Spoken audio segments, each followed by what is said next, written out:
Sa eksenang ito, nagpapahayag si Chumo ng pasasalamat sa mga kaibigan ni Yutong, pinararating ang kanilang suporta sa gitna ng isang mahirap na sitwasyon na kaugnay sa mga gawain ni Mr. Su at sa nawawalang kapatid ni Chumo. Nagpapakumbaba si Chumo sa kanilang tulong kahit hindi direktang nakatulong sa paglutas ng problema. Binanggit niya na si Mr. Su, ang salarin, ay patay na ngunit ang kanyang kapatid ay patuloy na nawawala. Si Mr. Cho, na kasama rin sa eksena, ay nasa malubhang kalagayan at maaaring may impormasyon tungkol sa kinaroroonan ng kapatid ni Chumo. Naniniwala si Chumo na kailangan ni Consultant Cho ng Himalayang lunas para makuha ang kinakailangang impormasyon. Sa sandaling ito, nakikita ng mga kaibigan ni Jiang Yutong ang imahe ni Chumo at ang kahulugan ng mga salitang binanggit niya. Ipinahayag ni Chumo na siya ang nagtangkang alisin ang salarin at ang praktisyante ng krimen na nag-udyok ng kanilang pag-uusap sa isang makikipagkasunduan. Ngunit sa kabila ng pag-aksaya ng mga suntok, kinailangan niyang kunin ang impormasyon ng praktisyan at bigyan ito ng lunas upang maligtas ang buhay nito. Sa pagitan nito, isang kaibigan ni Yutong ang nag-alok na tulungan si Cho sa aspeto ng therapy at paggamot. Pinansin ni Chumo na kung mamatay si Consultant Cho, magkakaroon siya ng malaking problema. Sa hindi inaasahan, na-realize ng mga kaibigan ni Yutong na tila patay na si Mr. Cho. Ipinahayag ni Chumo ang kanyang determinasyon na gawin ang mga drastikong hakbang kung kinakailangan upang hanapin ang kanyang kapatid. Isa sa mga kaibigan ni Yutong ay nagpahayag sa isip niya ng pangamba hinggil sa pagsikap na pasayahin ang kanilang malupit na boss at ang pagnanais na mapansin. Tinanong niya kung may posibilidad na mapahamak siya dahil dito. Isang kaibigan naman ni Chumo ang nag-alok ng tulong at suporta para hanapin ang kapatid niya, at itinuligsa ang ideya ni Chumo na gawin ang mga hakbang na ito. Ngunit ang ibang kaibigan ay nagtiyak ng kanilang suporta at pangako na tutulungan siyang hanapin ang kanyang kapatid. Sa kabilang dako, sa gusali ng Metal Ltd, may natuklasan na si Chumo at ang isa sa mga kaibigan ni Yutong ang kanyang kapatid ay nandoon at nasa pangangalaga na ng pulisya ang mga tao ni General Su. Iniabot ang suporta mula sa Dongyun Financial Group at ito ay nagpaalam na.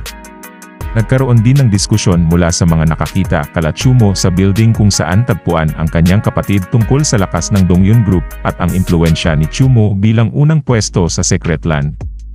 Binanggit na kahit mga malalakas na grupo at organisasyon ay interesado sa kanya dahil sa kanyang impluwensya sa mga ordinaryong tao.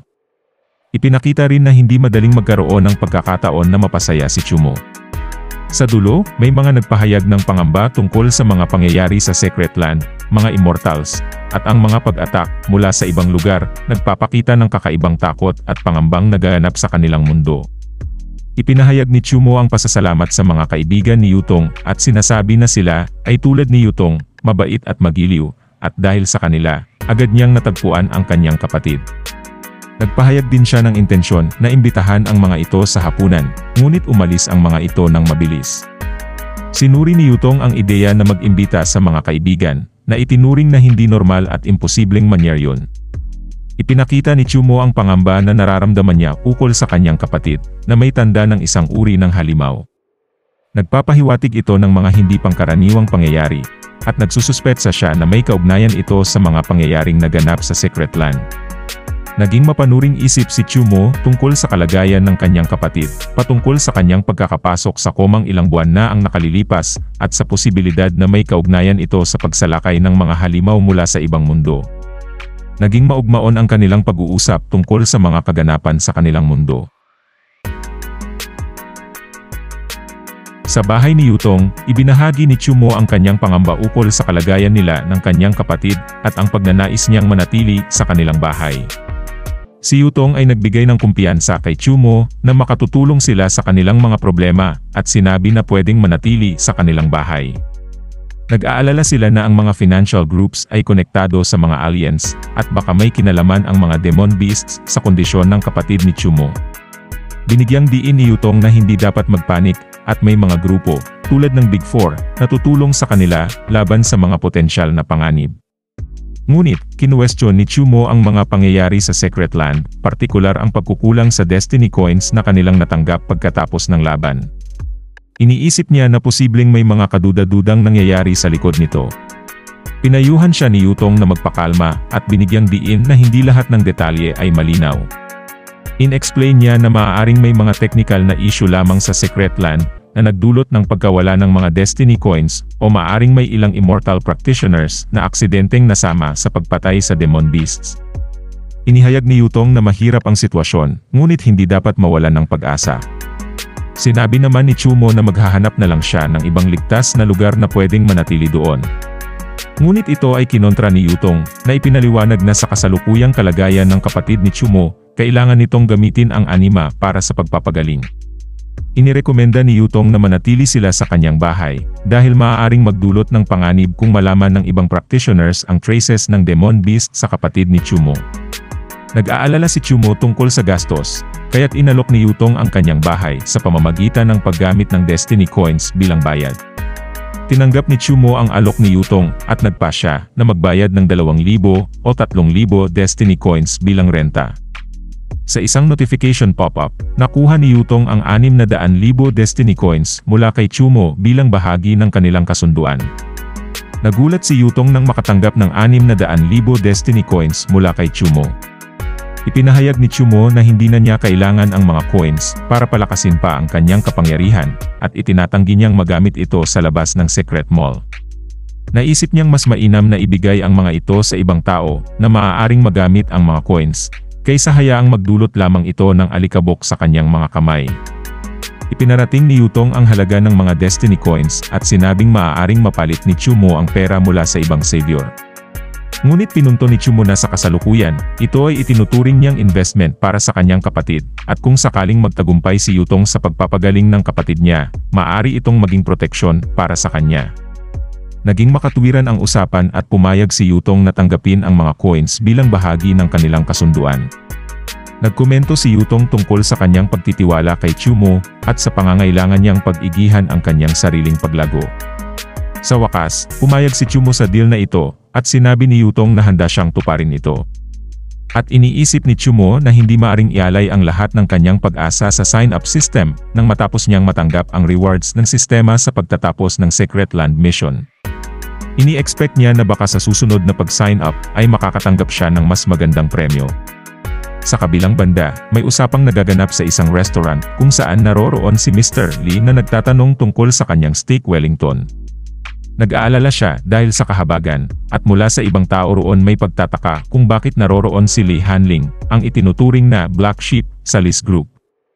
May kasamahan na nagpapaliwanag na si Lee Hanling ay nakagulo sa #1 savior of Secret Land, si Chumo, na nauwi sa pagkasira ng kanyang amusement park, at pagkamatay ng isang bounty hunter na tinatawag na Killer of the Practitioners.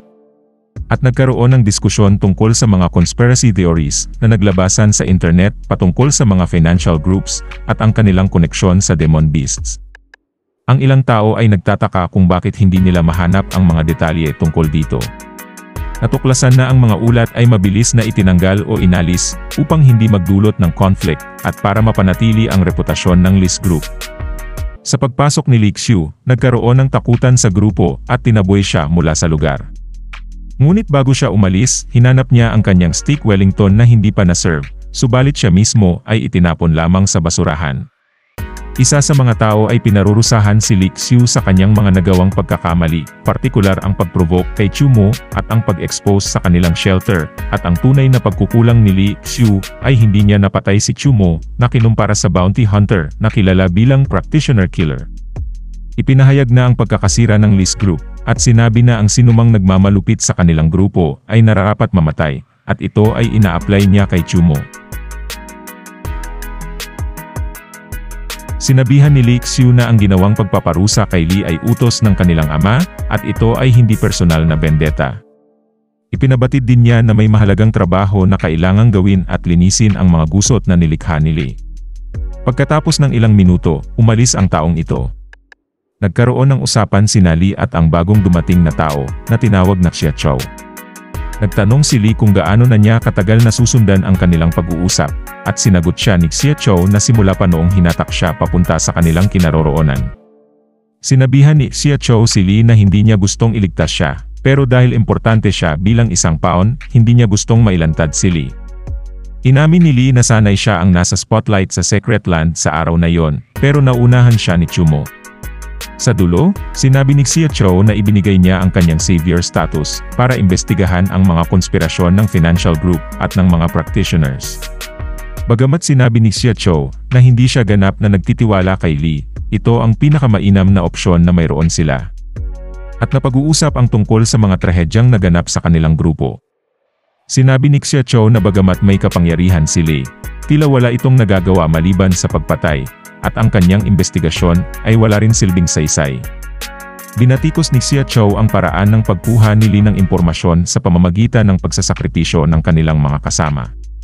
Tinukoy ni Lee ang ilang mga kaibigan na namatay sa mga laban sa Demon Beasts at sa mga anomalya ng anima.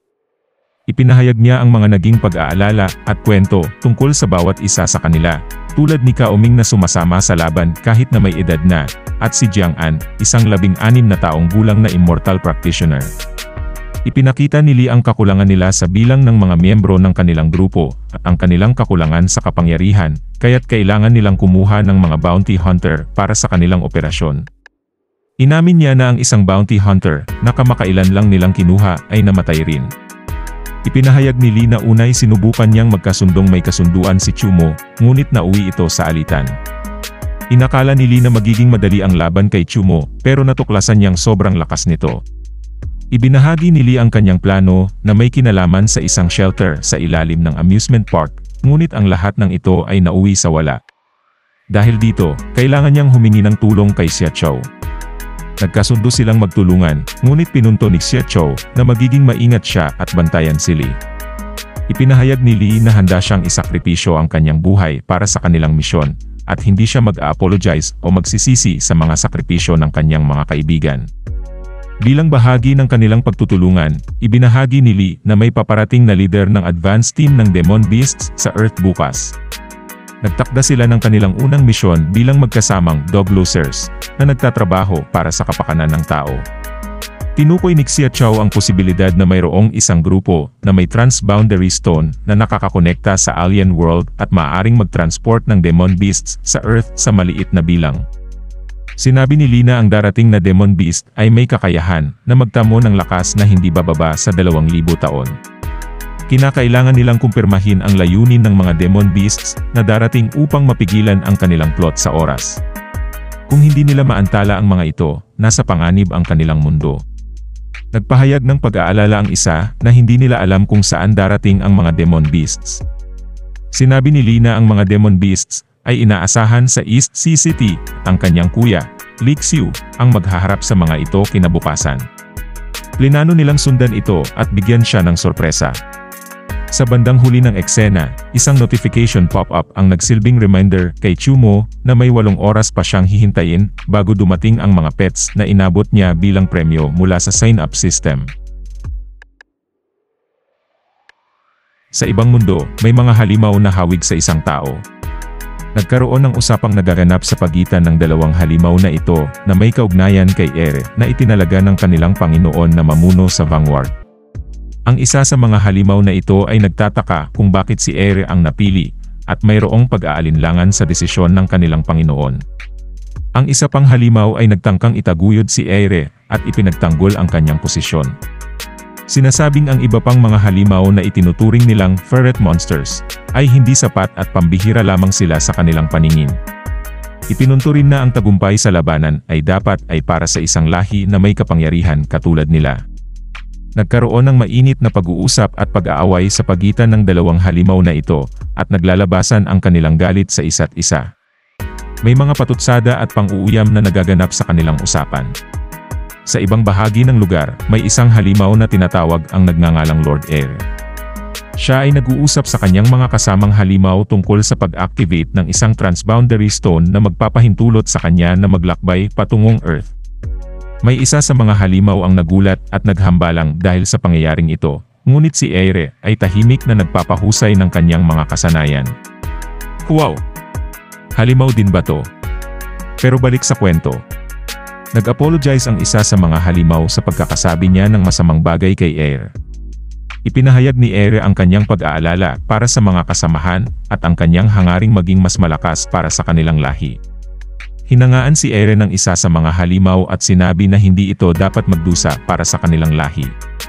Binigyang pansin niya ang mga pagbabago na nagawa ni Aire sa mga kasamhan para mapabuti ang kanilang mga kaalaman at naging mas matatag. Binati niya rin ang paglalakas loob ni Aire na ituloy ang misyon sa Earth. At naglakad na nga si Aire patungo sa isang teleportation door at hiniling ni Unger na ligtas na bumalik si Aire. Samantala, si Aire, napagtanto niya na nasa Earth na siya at naging mas malakas pa siya dahil sa kanyang 3,000 taong halimaw na kapangyarihan. Inaasahan niyang magiging matagumpay ang kanyang misyon.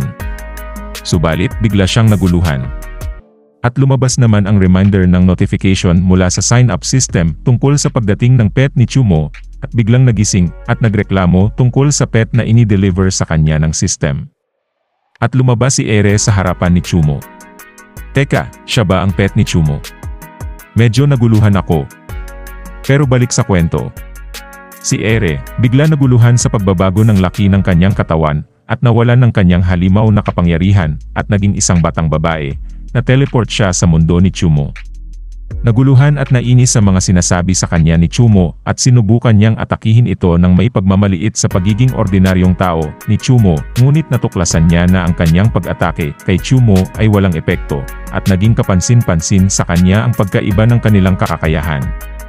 Samantala, si Chumo ay nagtaka nang biglang may munting bata na bigla na lamang nandito sa kanyang kwarto. Ito na ba yung pet?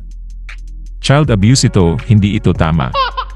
At agad niya iniwasan ang atake na ginawa nito, at hinawakan lang ito, at kinonsiderang parang alagang hayop.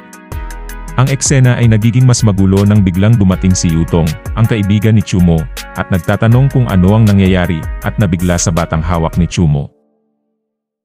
At dito na po muli natatapos ang yugtong ito. Maraming salamat po. Huwag pong kalimutan mag-like at mag-subscribe para sa mga susunod na kabanata. Hanggang sa muli.